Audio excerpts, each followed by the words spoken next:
Hey everybody, tonight I'm talking to David from beanshotsauceco. I have two sauces on deck, one being the Wacky Tabascy and the other being Azul de Fuego. Let's see what it's all about. Stay tuned.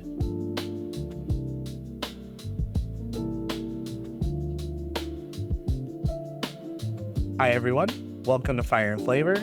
I'm with David from Beans Hot Sauce Company. How you doing today, David? Good, man. How you doing? I'm good, man. Thank you for coming on my show. Thanks for sending me some sauce. I'm very excited to try them and chat with you for a little bit. Yeah, So thanks for having me, man. yeah, man. So let's just hop on into it. Tell me how you got started with this. So it started kind of a long time ago, my journey into the spice world, so to speak. I was probably five, I guess, and just kind of naturally came by a tolerance for heat. And I had two aunts that were pretty close to me in age. So, grew up with them almost like sisters. And my papa grew a lot of vegetables in the garden, including, different peppers. So they thought it'd be great to pick some jalapenos and trick me into eating them, thinking they were going to hurt me, right? So Yeah. they offered me a bicycle and said, if you eat this pepper, we're going to give you a bicycle. Well, I'm five. I didn't know they could eat a bicycle, right? So ate the pepper. Actually, I loved it, but the reason I cried was not the pepper because I found out they can't give me a bicycle. Oh, Uh, Meemaw took care of that, but she said, hey, you don't have to keep eating the pepper. I'm like, hey, I like it. So uh, yeah, I mean, starting that young age, I realized I like spice, and it kind of stuck with me. So over the years, I learned that I like cooking and I like creating different recipes and things. So, as far as the hot sauce goes, really for the last few decades, I mean, I just like to make it, we're having Mexican food or something. I just whip something up, and I'm the king of making too much. So, I give it out to people and say, hey, here, got some extra. Um, People started saying, hey, why don't you sell this? Nobody's going to buy this. Come on. Not on the store shelves or whatever, but so I just decided to try it, and it took off, and realized I loved it. And something that we do is, which we'll get into this, but you know, we love touching community and helping the community through our sauce, and so it just became a passion more than a business, really. So that's kind of how we got started, man. that's awesome. And you know what? Taking a passion like that and creating it into something successful that everyone else can love, that's even more rewarding at the end of the day, I find. Especially when you try to incorporate so much stuff into it, like your love for your cat Bean. Hmm. Um, tell us why or how you decided to name. Oh, look, there's Bean right now. So cute. I love you have a cardboard cutout of him. Uh, Well, it's because we like Bean to be with us on our events and stuff, and unfortunately, yeah, he's not a travel cat, so that way he can right. be with us. I love that. I love that. It's actually what caught my attention when I was scrolling Instagram was Bean. It's like chili pepper cat. Yep. So tell us a little bit about Bean and what inspired you to name your company Bean's Hot Sauce. Sure. So Bean is our youngest rescue. We have five rescue cats, and he's our youngest. He's a Maine Coon. I'm sure he's mixed with something, but mostly Maine Coon, and he's a big knucklehead and just hilarious. Um, and really, we love all of our cats, but he is so funny. And when we were sitting around trying to think of the name for the company and what we were going to be about and everything, he just was kind of the natural mascot. Because I mean, he's just as we're sitting there talking, he's running through and running into things and just being goofy. And he has got a knack for just having the funniest looks on his face, looking like he's a deranged psycho or something. So it just kind of stuck. And, so that's where beans came from. Um, the logo itself, when we first started, it was like an angry pepper. And my stepdaughter, she was like, we should figure out how to merge the two. And she's an artist. I said, hey, let's draft something up. And so kind of put it together, and that's which it's we first calling him just bean the pepper and whatever, and a few of my friends started calling him jalapeno, so that kind of stuff.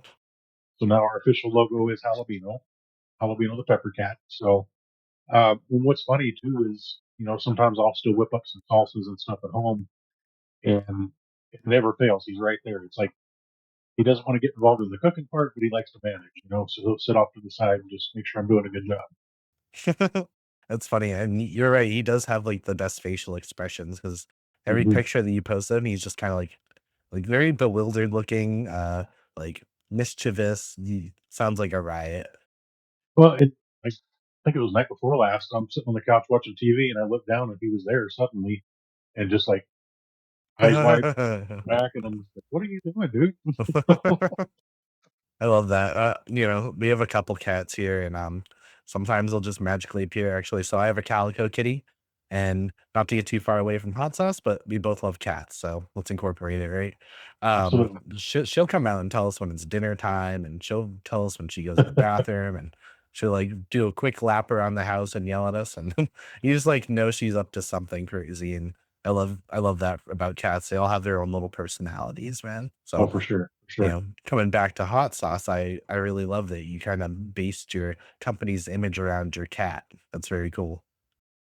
Well, and, you mentioned that caught your attention, and that's kinda where we were going with that too, is like, you know, especially since COVID, everybody opened a hot sauce company, right? I mean, it's the market got flooded, and, it's almost overwhelming walking through some stores and just how many hot sauces are actually out on the shelves, and that's what's on the shelves. That's not what is still off the shelves out at markets and things like that. Right. So, it's like, how do we set ourselves apart? And it's like everybody loves animals in some fashion or another, right? And, you know, like I was in Boston a few weeks ago. I think you and I talked about that, but A little I bit. was in for the League of Fire event, and, I had this banner behind me set up, and I had Bean on the table with me there, the cardboard cutout, and people were coming over and taking selfies with them, and just, they didn't even ask about the sauce at first. It was like, what's with the cat, And it's great conversation, and I don't know, it just stuck, and it just makes me happy, man.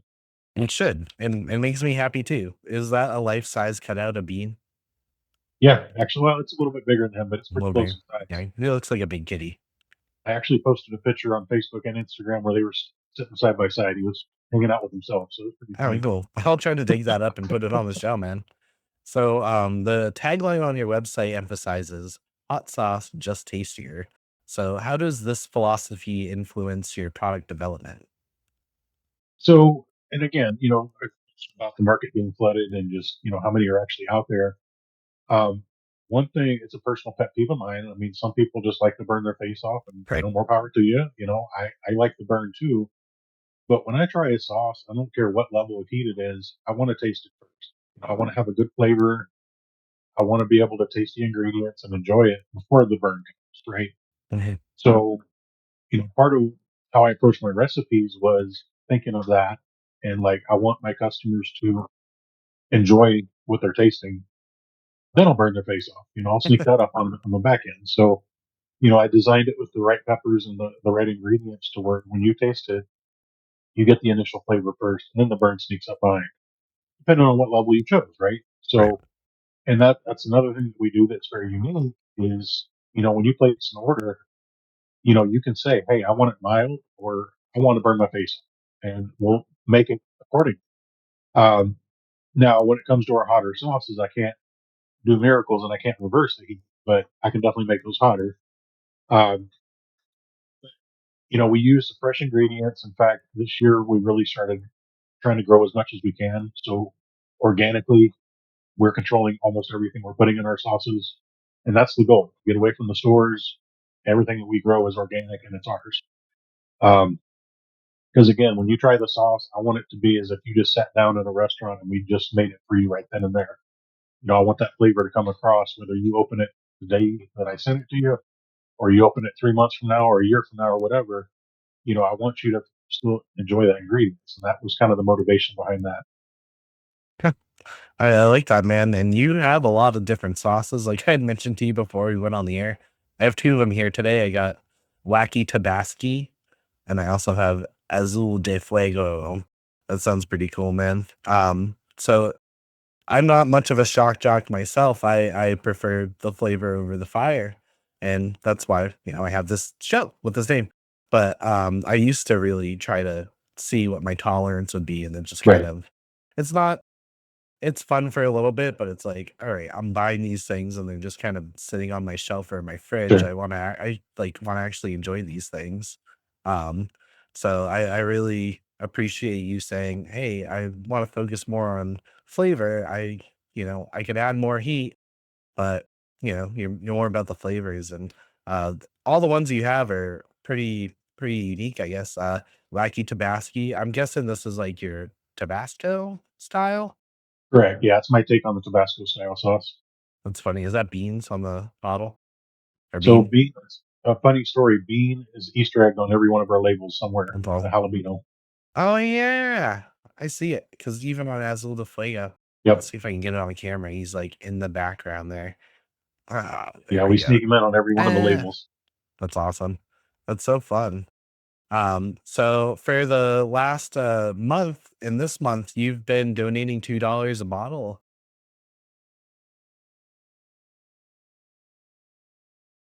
So I'm glad you asked because I kind of touched on it, when we first started talking about it Yeah. here. One of the missions that we focus on, and it's kind of our tagline, so to speak, is our other tagline is, supporting through spice, or blessing others through spice. It kind of keeps changing, but kind of the same message is we were blessed to have this company. This isn't my full time job. Eventually it will be, but, we were blessed to have this business. So we like to bless others. So, each month we look at what's out there and we say, okay, who can we help this month? You know, Leukemia Texas, they're very close, near and dear to my heart. My mother and father-in-law are co-chairs of the foundation. The foundation itself, serves to help cancer patients, cancer survivors, all ages. And, my wife's a cancer survivor. My father-in-law is a cancer survivor. And so that one was kind of an easy choice. We ended up extending it a second month. So, like you mentioned, for every bottle we sell through April and May, we're giving $2 back per that bottle to Leukemia Texas. But we're going to be doing other things too, like the SPCA, the different animal shelters, things like that, and homeless shelters. So again, each month we're going to kind of take a look and decide where our heart leads us, and, how we're going to serve the community that way. Um, for us, again, it's yeah, we'd like to make money like everybody else. We like to make sauces, but most of all, we really like to serve. See how we can help through our sauces. Absolutely. I love that. That's a really good cause to donate towards. And I like that you're using your company to do it too. Too many families are affected by cancer in one way or another, Sure. including my own, you know what I mean? So that hits home for me a little bit, man.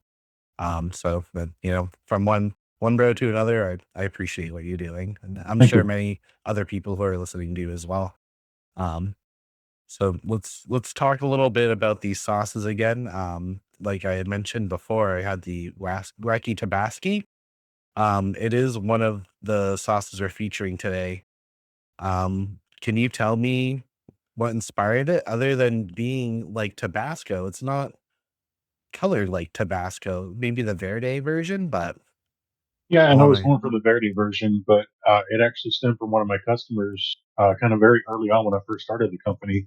She was actually a prior coworker, and she said, "Man, I wish you had some kind of Tabasco sauce because I love Tabasco, but I don't want to keep buying it in the stores. I'd rather support you." And so I'm like, "I'll make you something." And so I kind of whipped it together one day, just kind of seeing if I could do it or not, and it actually took off. So I'm like, "Okay." And it's such a pure flavor, and I love it personally on scrambled eggs. Mm. That's my favorite thing to put it on. But it was really, and again, customer inspired, and a couple of my recipes are stemming from suggestions from customers. And I'll send like my one of my newer ones, the smoky chipotle ole, which is my barbecue. I sent out a few test bottles to people that ordered it and said, try this out.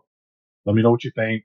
And I was going to base it on what their opinion was. If I got a resounding, then I wasn't going to market it. But people spoke. They said they liked it, so I put it on the market, and it's doing well. I've had some that have not done so well, and again, I listen to the customers because it's about them, not me. It's a little bit about you, but I like that you take the customer feedback and you really Sure. consider it. That makes you a very considerate businessman. You want to make sure customers are getting something they actually like or that appeals to them more. Um, this is a very fun looking sauce. It's very green and it also has very simple ingredients in it: serrano peppers, garlic, salt. brown sugar and white vinegar. So it doesn't get much more basic than that. But Exactly. I bet the flavor is phenomenal. Um, what's the what's it like cooking out there? Like, do you have to rent a kitchen? Can you do it from home? Like, what's that all about? When I very first started, I started in the house. We actually have two kitchens in our home, so I had one that was kind of retrofitted for the business itself. But in order to be fully compliant with all the legals and what have you, can't cook it from home and be able to sell, nationwide and everything. So did move into a commercial kitchen, do rent a space there, and it's been working out very well. Um, what I love about it is I can mass produce quite a bit more, and, fill orders quite a bit faster. What I don't like is Bean doesn't get to hang out with me when I go to that kitchen, unfortunately, but it's working out pretty well, man. Cool. It's a that's a lot of work, man. Especially if you're not used to working in one of those kitchens. This other Yeah. guy I talked to is like, "Yeah, I started doing a commercial kitchen and I did not know my way around it for a while, and now he's like he's got it down to a science, but it can be a little overbearing, I guess, is what I'm Yeah. trying to Yeah. say." Are you do you think you'll ever grow to a point where you'll need a co-packer? Is that something you're trying to avoid doing? Um, I'm actually in communication with some co-packing services. In fact, one of them is Pepper Palace. I'm just in communication with a few. Um, because on some hands, it is a lot of time and effort to, make a lot of sauces and everything.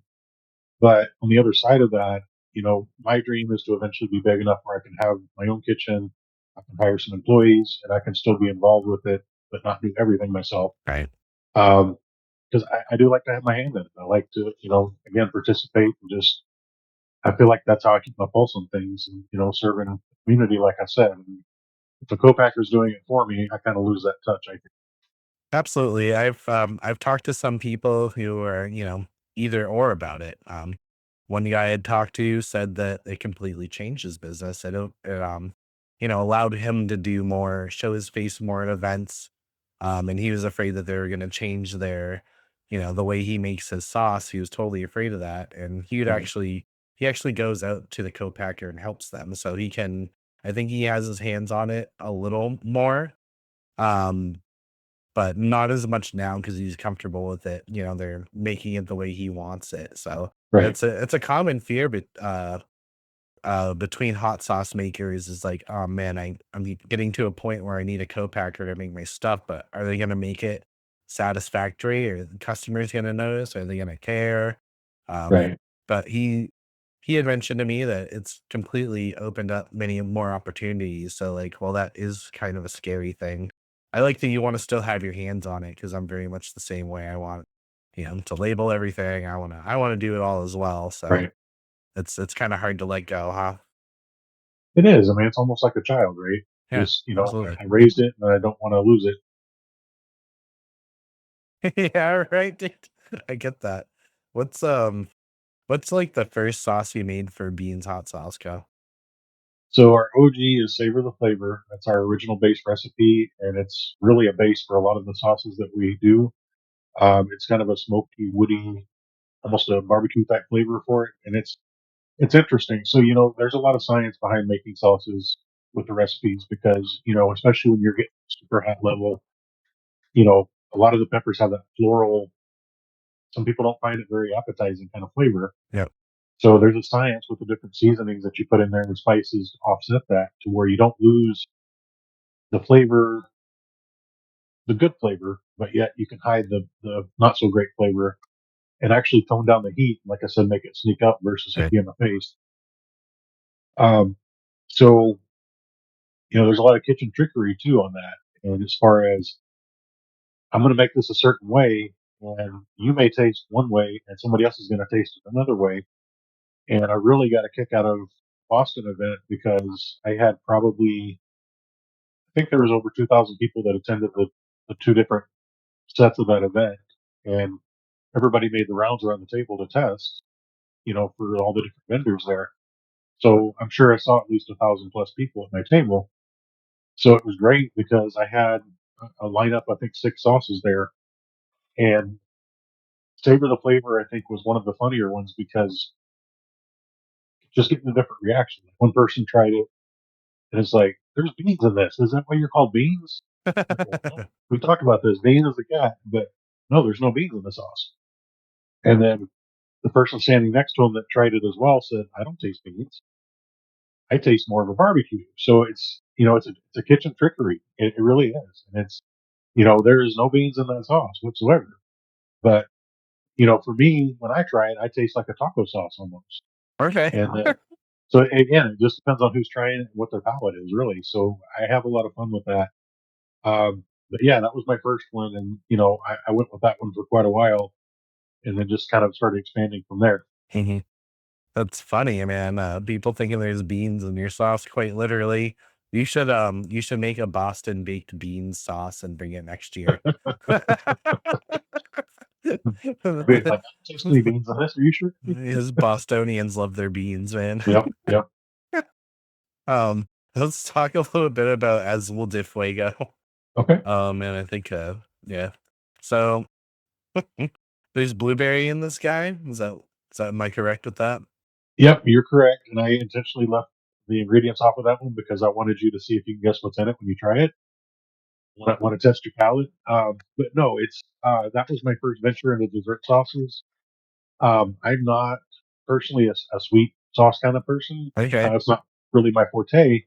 But again, that was a customer request, like, hey, are you going to be making some kind of dessert sauce? And so I kind of ran with it, and that's my first venture in it. Again, I tested that one out. It got some good reviews. I got some feedback on it, like mostly from my wife. She's kind of my chief quality officer, right? Like, take it a little sweeter.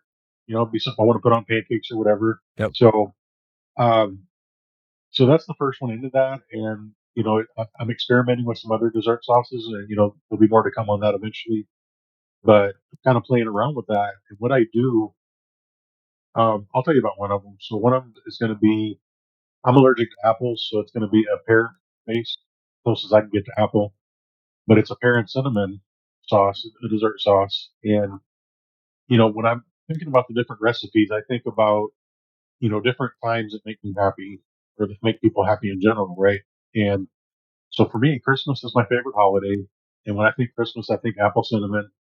And so I'm like, what would Christmas taste like, right? So that's where I go with the recipes, and I just start tinkering around in the kitchen until come up with something that matches what is in my head, and just I go from there.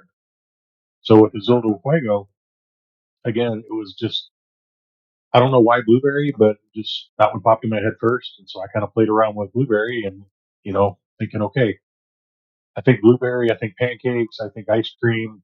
What would go good on those items, and that's where I kind of went with that. Awesome, man.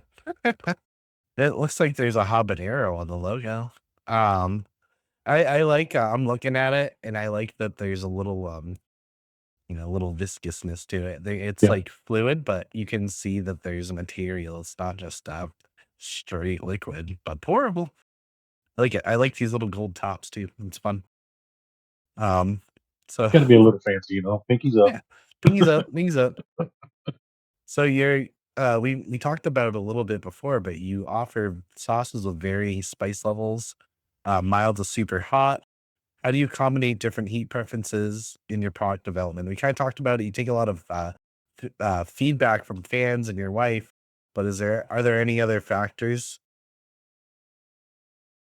So really, the main thing is again, when somebody orders, there's an option on the website to specify the heat preference because I want everybody to be able to enjoy all the flavor. Now, again, if somebody has a very low tolerance, they're not going to handle the Drunken Dragon when that one comes out. They're not going to handle Fury. They're not going to handle Don't Fear the Reaper. But the rest of the sauces, I want them to be able to enjoy. So, Right. where a chili head comes in and says, and in fact, I just had somebody order Wacky Tabascy, and he said, "I want it as hot as you can make it." I'm like, "You got it, bud." So, again, I just as those requests come in, and that's another reason why I hesitate with working with a co-packer is because I won't have that kind of control anymore Right. and won't be able to accommodate that. And that's one of our unique offerings that we do. So, again, I want it to be as versatile as we can and make sure everybody can enjoy what they want to enjoy off the site. All right. I like that. Yeah, that would be a tough one. You'd probably have to make multiple versions of the same Yeah. sauce and sell them Yeah. separately, you know? That's kind of that's a whole other thing. Because what if one just doesn't do as well as the others? Like, Right. that's fine, but, like, I like that you're willing to, make like, bend a little bit for your customers. Not many people are willing to do something like that. Um, I noticed that you also sell, like, salsas and other stuff. That must just be local, I'm guessing. Salsa, do you put it in a jar? Do you refrigerate it? What kind of salsa? So we have, I don't even remember how many types now, but no, the salsas are available for sale as well on the website. Um, Tiki Freaky, Savor the Flavor, Don't Fear the Reaper, Fury, Very Verde, and BFS are all available in salsas and sauces as well. Um, they come in 16-ounce bottles. They're of course pasteurized and everything, so Mhm. shelf stable, just like the sauces are. Um, with those, that was kind of also my beginning. I kind of started with salsas more than the sauces, kind of transitioned to both.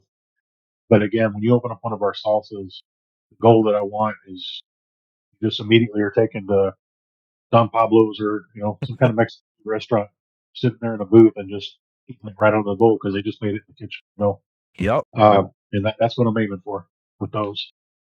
That's awesome. That's some of the best salsas, man. This girl I work with, her mom made some homemade salsa and Mexican chilies and sold me some.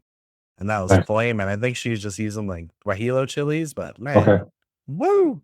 She's like, she told me there's a hotter one. And I'm someone who eats hot sauce like every day, man. And this blew me away. It was nuts. A lot of fun. And I love that. And, and some other thing, like giving back to the community. I love smaller businesses. I love giving to them. I love, supporting them because that's kind of what we need right now in the world is like, us helping each other out one way or another. I appreciate that. And I agree 100%, man. And something else we're going to be doing hopefully this year, towards the end of the year, I put down about 400 pepper plants in the garden this year. So the goal is, like I said, to use my own peppers in the sauces versus having to purchase them.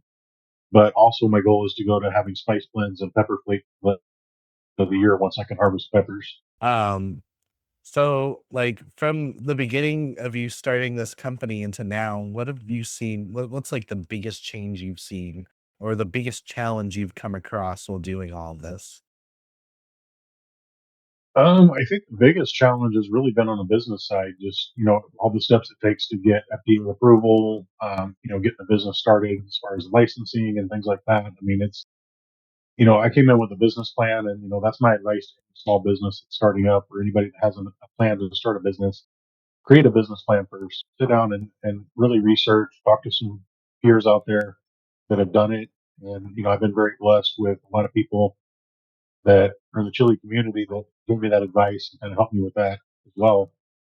Because there's a lot to it, and there was times it was kind of overwhelming, and it was like, do I really want to do this, Right. or do I just want to keep with cottage law and just sell locally or whatever? But I'm glad I did it, and I'm glad that I'm pushing forward and everything. But that's probably been the biggest roadblock, and then just I don't know, the first time you get some bad feedback, that's always a big slap in the face. It's hard to when you like I said, when that product is like your baby, the company's like your baby, you know, there's always going to be somebody that's not going to like something, right? And Right.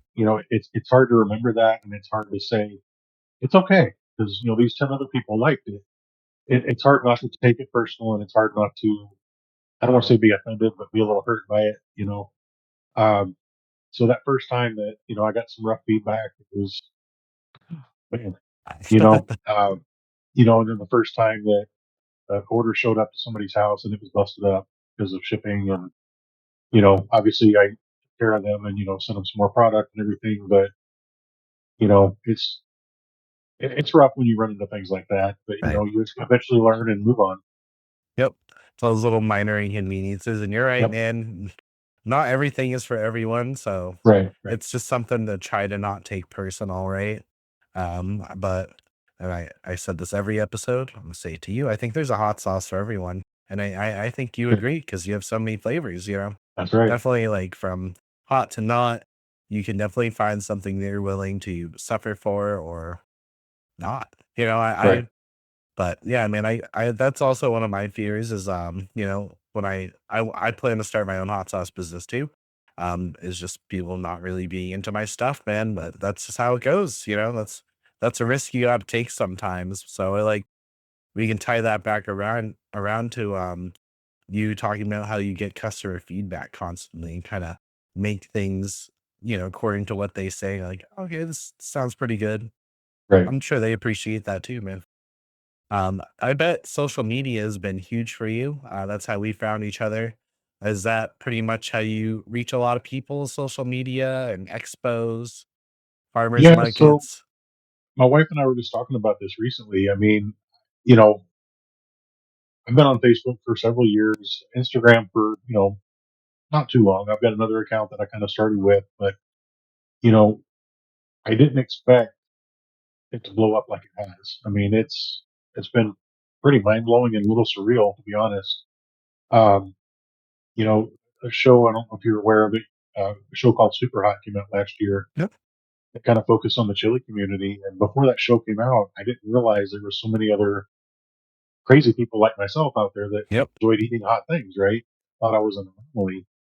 And when I saw that there's this whole community of people, it's like, oh my gosh, that is so cool. And just seeing, UK Chili Queen on there, just seeing the different people on there, it's like, wow, those are impressive. And, just today, I'm actually friends with a lot of these people and I've, hung out with them. I was with UK Chili Queen and her husband Paul in Boston. We got to hang out, and the League of Fire actually allowed me to present the belt to the winner of that contest out there. And again, it was just so surreal to be set up out there and just see pictures of myself on the internet and on the League of Fire, seeing the videos that they've sent out with me on there and just my logo and everything. Um, and it's all through social media. I mean, I word of mouth is it's great, but social media has definitely propelled things. Um, the events have been great too because I'm able to just really connect with a lot of people. I'm not, believe it or not, I'm an introvert. I I much rather my wife and I'd much rather be inside watching a movie at night, going out partying or whatever. And so for me to talk to like over 1,000 people at an event like that, it's a little draining on my batteries, but at the same time to be able to network and connect like that, and you know be able to hand out my little business card with Bean Space on it and just say, hey, go check out our website, and just you decide what you think about us. And it's I keep going back to the word surreal, but it's definitely surreal, man. And Absolutely. it's been a very short journey, but it feels like we have gone 10,000 miles. That's good. That's good. And yeah, you're right. The community for hot sauce and chili heads is amazing, man. Everyone just embraces it and each other, Right. and they're all willing to help and or just be friendly. And I really appreciate that about this. I've talked to a bunch of people now, and that's one thing I'm finding to be commonality is you know just the support from one another. And what a privilege, man! You got to hand the belt out at that festival. That's cool, man. That's cool. Well, it was kind of funny because she called me up on the stage when the contest finished. Um, the runner up, fortunately, he booted. Uh, they were going for the speed round, and he didn't quite make it. But he did an amazing job. Beefman was his name. Tom Cornwell kept eating, and UK Tilly Queen's like, "Come on up, David." So I went up there, and I've got the belt, and I'm kind of awkwardly standing there because Tom's still eating his peppers, even though he had already won. And I'm like, what do I do? And she's like, you don't have to keep eating. You won. And he's like, no, I'm driving this home. He was having a good Oh time, right? wow. I'm like, Tom, stop. You gotta give me the belt. So, Tom and I are friends. So it was just really awesome to be able to hand him the belt, coming in. Lauren Scorch Queen was last minute participant. She's very pregnant. And she was like, I'm not going to participate because I am very pregnant. And then last minute, she was in there. So, I had a few friends on that panel and I was cheering them all on. But my gut was telling me Tom was going to win that thing. So just to see him drive it home like that, and now he moves on to the next level and gets to compete at the next event. Um, but yeah, it was really cool to get to go up there, man, and just like I'm thinking this guy born and raised in Texas and now suddenly a businessman and handing out a belt. It's funny, man. It's funny the journeys we take. So many people I talk to have that, that are making hot sauce all have different backgrounds. A lot of them also have regular jobs like you do, I do. It's very, very interesting community there. Um, and you, I think you pretty much said this already. You never saw yourself doing something like this, really. You just kind of fell into place naturally, like uh, what is destiny, right? Fate.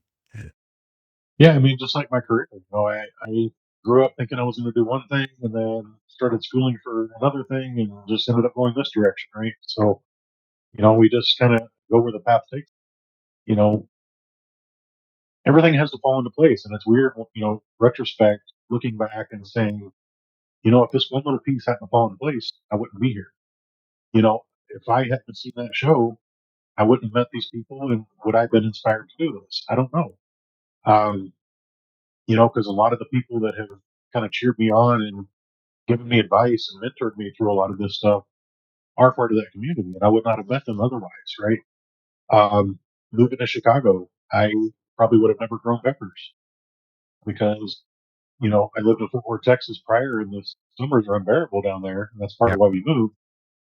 I wouldn't have had a desire to be out in the garden also, So it's just the way things fall into place like that, and the way that this has driven me this direction is really cool. Is gardening a more recent passion of yours since you moved, or what do you think? Yeah, to be honest, growing up, when I was a kid, I'd help my parents in the garden. I usually had my own little garden, but moving into adulthood, I could kill a fake plant. That's how bad I was. Like I was not a green thumb at all.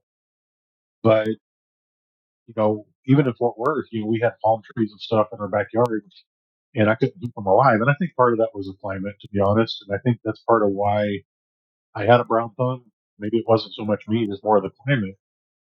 So really, it was yeah. We moved up here last year, and then seeing that show, and meeting Aria, EG, the Filipino, uh, you know, talking to her, and just she lives in the Chicago area as well, and she grows peppers and different vegetables too, and she's giving me a lot of advice out there. Just say, hey, this is the grow season here. This is the best time to do this or whatever.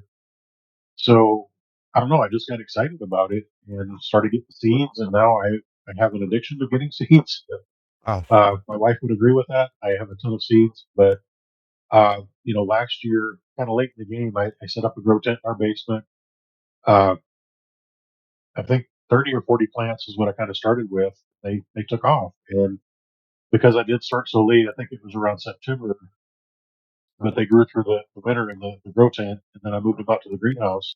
Ended up getting a greenhouse, so they started fruiting probably February, March.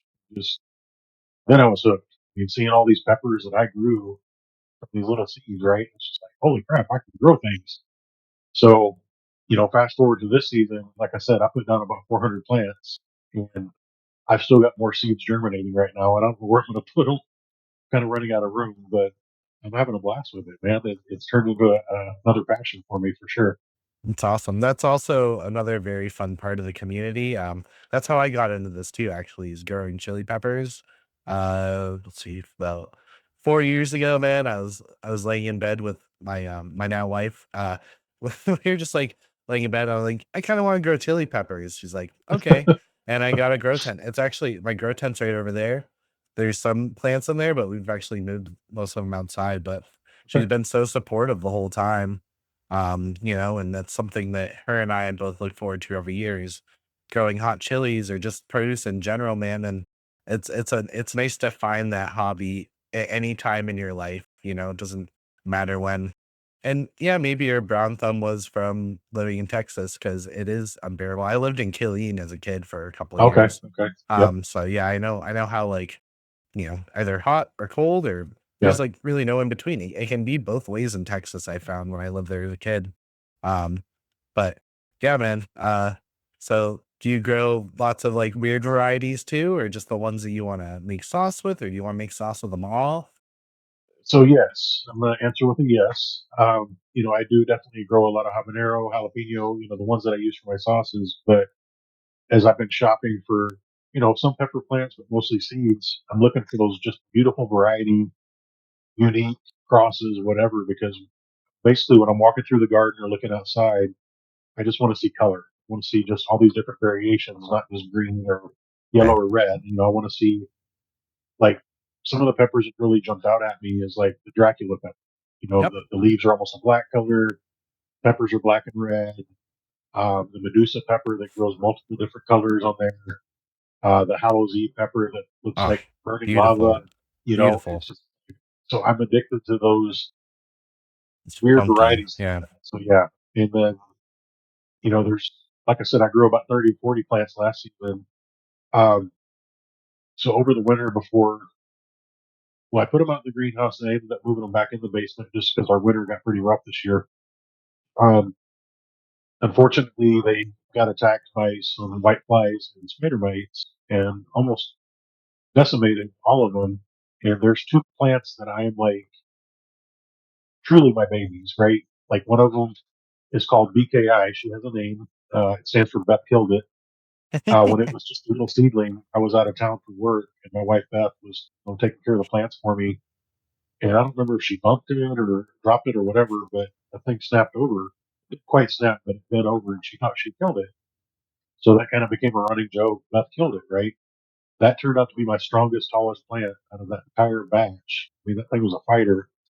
And when the white flies and the spider mites hit, I mean, this thing lost almost every leaf. It was drooping over. I mean, it was so fruitful right before that. It was so green and vibrant. And I'm like, it's dead. It's truly dead now. So I trimmed off all the dead stuff, and it was like maybe this tall, and moved it out to the greenhouse. I'm like, I'm gonna let the ladybugs in the greenhouse do their thing, and maybe just maybe. And I'm happy to say that as of today, she's about 4 feet tall again, full of life. She just started getting some flowers today, as a matter of fact. But it's ahi mango, I think, one of the Oh, ahi yep. varieties like that. And I mean, I got probably over 100 peppers off of her last season. The weird varieties are so much more fun to grow, in my opinion. And I grow a ton of weird ones too. I don't know if you ever heard of a KSLS or Hmm. King Soy Lemon Starburst. I had one of those plants for probably like 3 years. I had a Reaper plant for like 3 years, and those had been attacked, infested, and I had to cut them back quite a bit, Hmm. but they'd always come back. I moved recently and had to cut them down, so I started some new ones, and those will be my mother plants again. But I know what it's like to like have that baby plant, and then something happens. You're like, oh no, it's wild, man. Let's link up after this. I'll send you some cool varieties, man. Okay, I have a thing of seeds that's like that, nice, all different, all those like cool, like rare varieties, exotics and stuff. My love just brought me some nice lemon water. nice. Mm, Anyway, good thing she did, because I think it's about time to crack into these sauces. Let's do it. Which one do you think I should start with first? I think start with wacky and end up on the Azul. Okay, man, let's do it. So, one here, put this up in the camera. We got this crazy looking cat for the Wacky Tabascy. Bean is looking mighty insane with his green tongue. We're gonna give it a nice shake. And actually, let's just go over the ingredients again for those who are listening. Serrano peppers, garlic, salt, brown sugar, and white vinegar. Simple, easy peasy. Plain and simple. Yep. All right, so actually, pull out my knife, cut this bad boy open.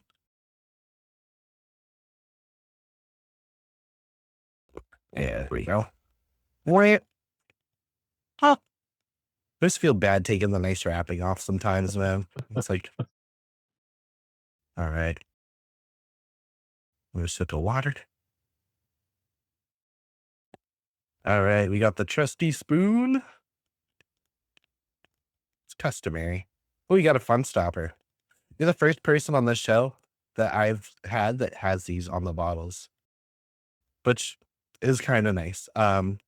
Sometimes I praise it, sometimes I don't, because sometimes I get a little too much. But this doesn't look bad. This looks like just fine to me. Yeah, I know So we're somebody that really. reviewed it one time said, "Okay, that's great. This got that on." He pulled it right off. I don't need it. Oh, oh, I like that.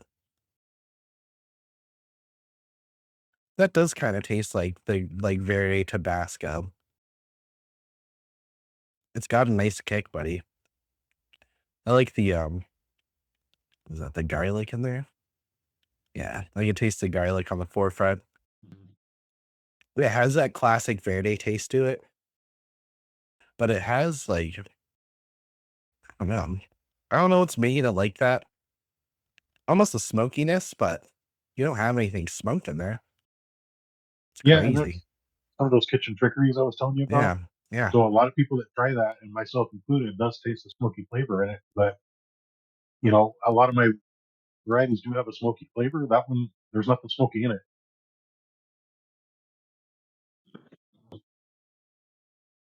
yeah. I like that a lot. Thank It you. tastes very fresh, man. Tastes fresh, just What I like you love about said. that one too is I don't care if it's day one or day 300. That color, that green color, is so vibrant. It is. It is. I like it. Do you do a lot of straining? How much do you strain out of these? Anything? A little bit. A little bit. I can tell. It no complaints. I like a nice vinegary sauce. It's really good. Actually, I want another one.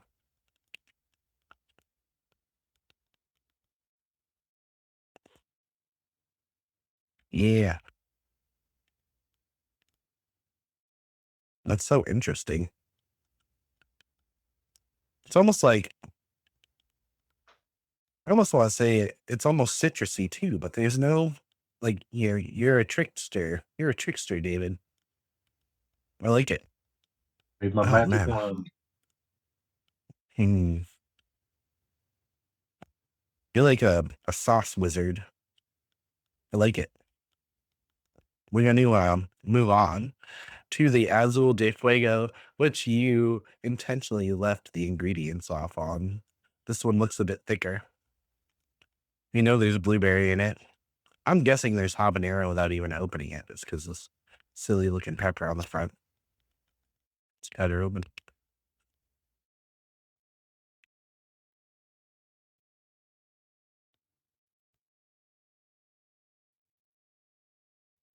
All right, nice little shake. Azul de Fuego. Trusty spoon. All right. No fun stopper. Smell test. Cinnamon. I can smell cinnamon. I don't have much sense of smell right now, but mm, this is like holiday sauce. Holiday time. I can There you see go. that. I can see that. Let's see what she tastes like. Nice little pour. I bet this one's gonna be spicier.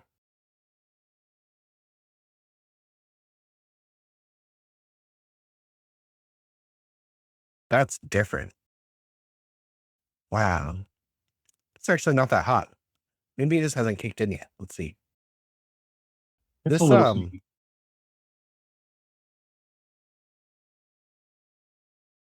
oh man. What was that? Was there pear in this too? Nope. No? So it's weird because there's blue it reminds me of apple pie, dude. Like, is there pie filling in this? Nope. No? That's crazy. It reminds me of pie. I'm from New England, man. We're like the apple pie capital. But there's no apple. You're allergic to apples. There's Right. blueberry for sure. There's definitely cinnamon.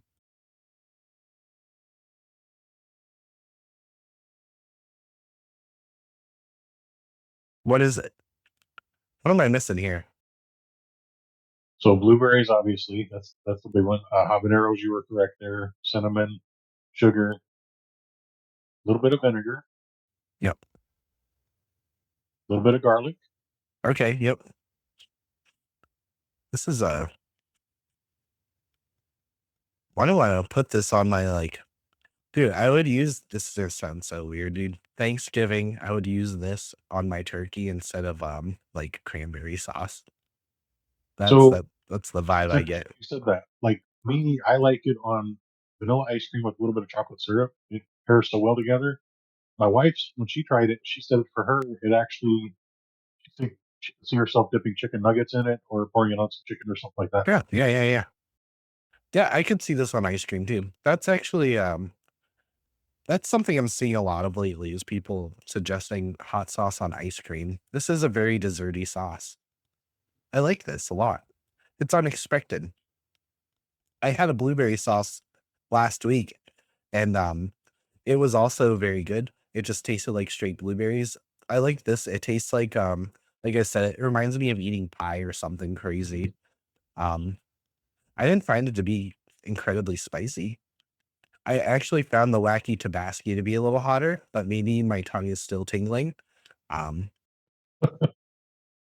that's just, that's just how it goes. I keep eating it though. I keep going back for more.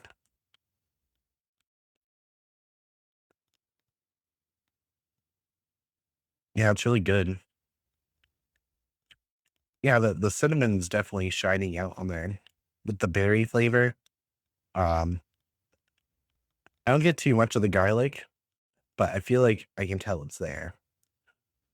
Very smooth, not overly vinegary. Um, very pleasant on the palate. And I'm not like reaching for my water and trying to be like, oh my god, it's so hot.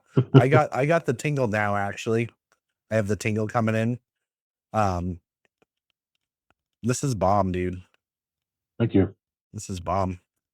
So I I've wish tried it without the garlic, and it changed the flavor profile entirely. So really. I put it back in it, and it just everything works so well together on the sauce, in my opinion. Yeah. Um, and that's actually one of two that I put cinnamon in. One of them is not a dessert sauce. No, it's good. Cinnamon came out right away. Berries came up next for me. I like that I can taste the seeds in it. Gives it a Mhm. really nice texture. Are you using a puree? Do you puree your own? Yeah. Yes. Very cool, man. And again, the Wacky Tabasky, I found it to be a little spicier. Um, but I think that the sweetness of the Azul de Fuego kind of overtakes the heat factor, makes it a very enjoyable for anyone, right? You can enjoy hot or not, like we talked about before. Hot sauce Hmm. for everyone. Maybe if you're not into like super hot stuff, this would be a very good doorway and gateway into eating hot sauce. And even this too, I feel like I didn't order your hottest. I know you have hotter. Um, I do enjoy the hot stuff too. I do not care about heat, but I like to celebrate flavor a lot. I'm gonna try this one again. I want to go back to this. I like them both, man. They're so different. This does have that classic Verde vibe though. Hmm. A little lime juice would go very well with this. Like if I were to eat this on tacos, then you squeeze the lime at the end, coat it with this bomb. Okay. Um, cool, man. Very cool. So, while my face is lighting up a little bit, tell us where else we can find you. Uh, on Instagram, like I said, on Facebook, TikTok under beanshotsauceco, and of course our website beanshotsauceco.com. That's where you're going to find us. Uh, Primarily, orders go through the website, but every now and then, if somebody messaged me on Facebook, say, "Hey, I really like a bottle of Fury or something," I'll take care of them right there. But yeah, and we're always available for chat. Anybody wants to talk about starting a business or any advice on hot sauce making. Um, so we're on YouTube too. We haven't really developed a heavy presence on YouTube yet, but the goal there is going to be just doing recipe videos, how-to videos, pepper growing tips, things like that. Very cool. I like that. You have your hands on a lot there, man. So, thanks for coming on my show, man. Thanks for your time. Thanks. It was a long time in the making. I'm glad we made it happen, man. I appreciate you having me and just again your support and just helping me get my name out there, man. Much appreciated. Absolutely. That's what it's all about, man. We're here for each other in this. So, keep at it, bro. Appreciate you, man. Thanks.